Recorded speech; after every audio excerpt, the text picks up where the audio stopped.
کلام الہی دو طرح کا ہے، ایک ہے کلام نفسی اور ایک ہے کلام لفظی۔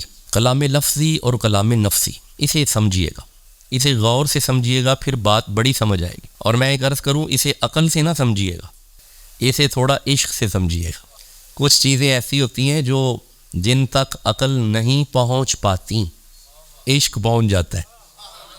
فی لفظی ہی اور فی نفسی ہی، کلام نفسی سے مراد وہ معنی ہے جو ذات سے قائم ہے، معنی قائم بذات، یہ ہے کلام نفسی۔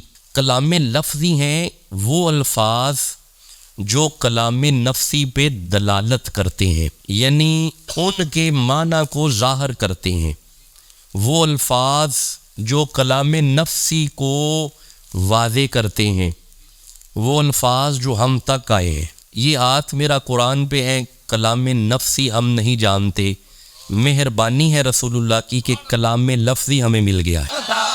کلام نفسی کی معرفت کلام لفظی سے ہوئی ہے، اللہ نے کلام کیا ہے رسول سے۔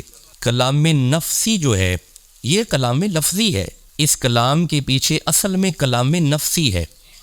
کلام نفسی صرف رسول سے ہوا ہے۔ قرآن لفظی یعنی قرآن لفظاً یہ کلام اللہ ہے، لفظاً بھی کلام اللہ ہے۔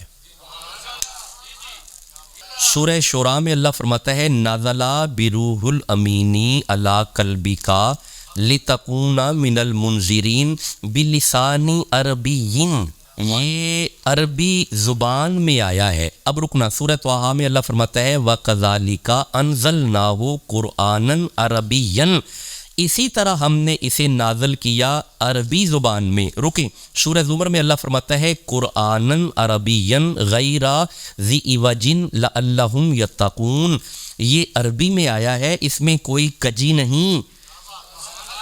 سورہ یوسف میں فرماتا ہے انا انزلناہ قرآنًا عربیًا لعلکم تعقلون، یہ عربی میں اس لیے آیا ہے تاکہ عقل والے اس سے شعور حاصل کریں، صاحبان عقل اس سے عقل حاصل کریں۔ سورہ شعراء میں اللہ فرماتا ہے وَكَذَلِكَ أَوْحَيْنَا إِلَيْكَ قُرْآنًا عَرَبِيًّا، ہم نے اسی طرح وحی کیا اسی رسول پہ عربی زبان میں۔ یہ آیا عربی زبان میں ہے، لفظاً عربی ہے،